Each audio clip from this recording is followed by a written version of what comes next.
Hello friends, good morning friends. நான் திரும்பவும் next video play பண்ண வந்துட்டேன்.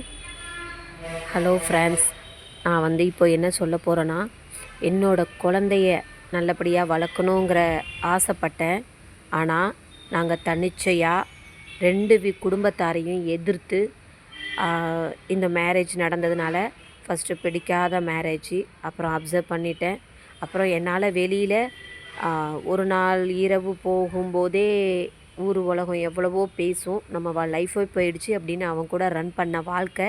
இது எல்லாத்துக்கும் அர்த்தமாக எனக்கு ஒரு பேபி பிறந்தது.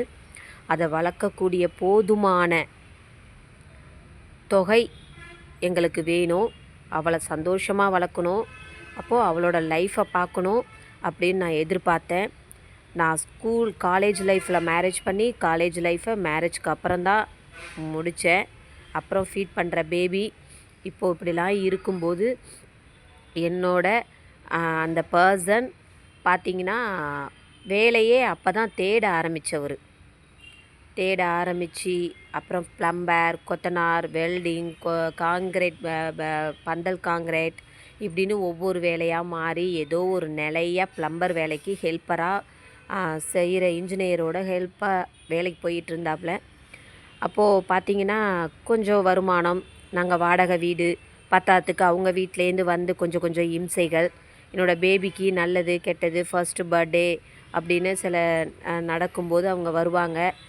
இது என்னோடய வீட்டிலேருந்து யாரும் வரலையேங்கிற ஒரு மனக்கவலைகள் இருந்தது.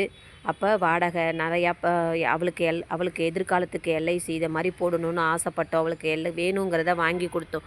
ஆனால் அவள் என்ன கேட்குறாளோ வாங்கி தருவாங்க. அவள் என்னெல்லாம் ஆசைப்பட்டாலும் அதுபடி கிடச்சிது. ஆனால் என்னோடய ஃபேமிலியிலேருந்து யாரும் என்னோடய பிள்ளைய பார்க்க வரலையே அப்படிங்கிற ஒரு ஃபீலிங் இருந்தது ஃப்ரெண்ட்ஸ். அப்போது பார்த்திங்கன்னா என்னோடய பொண்ணுக்கு ஃபஸ்ட்டு பர்த்டே முடிஞ்சு ஒரு 1.5 வயசு 2 வயசுக்கிட்ட ஆக போயிருக்கோம். அப்போ என்னோடய ஃபேமிலியில் கொஞ்சம் கொஞ்சமாக பேச ஆரம்பித்தாங்க. அதுவும் யாரும் பேசலை. என்னோடய அப்பா வெளிநாட்டில் தான் இருந்தாங்க. என்னோடய அம்மா ஒரே ஒரு திருப்பு பேசணுன்னு ஆசைப்பட்டேன், ஆனால் பேசலை. அந்த செகண்ட் பேபியை வளர்த்துட்ருக்கும்போது ஒரு 1.5 வயசு 1.25 வயசுக்கிட்ட ஒரு தீபாவளி ஃபெஸ்டிவல் வந்தது. அப்போ பார்த்திங்கன்னா என்னோடய மகளுக்கும் மொட்டை அடித்து காது குத்தணுங்கிற ஒரு ஆசை இருந்தது. அப்போது நிறைய தடைகள் என்னோடய அந்த பேபிக்கு பார்த்திங்கன்னா பேக் சைடில் ஒரு கட்டி ஒன்று ஏற்பட்டு அந்த கட்டியை சர்ஜரி பண்ணுற அளவுக்கு வந்துருச்சு.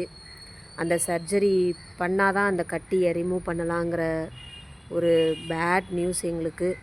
அப்போது எங்களை குழந்தைய வச்சுக்கிட்டு ரொம்ப கஷ்டப்பட்டு பல வருஷங்கள் டைம் எடுத்துக்கிச்சு நான் அந்த குழந்தையால் இம்ப்ரூவ்மெண்ட் ஆக. ஏன்னா அந்த பேபி ரொம்ப ஃபேட்டாக இருந்ததுனால கிட்டத்தட்ட 1 வயசு 8 மாதம் 9 மாத பிள்ளையில் ஆரம்பித்த ஒவ்வொரு படிப்படியாக அடுத்தடுத்த கோல்டு, ஃபிக்ஸு, அடிக்கடி உடல் பாதிப்பு, எடையினால் அதிக வெயிட்டுன்னு இதே மாதிரி எங்களுக்கு சொன்னாங்க.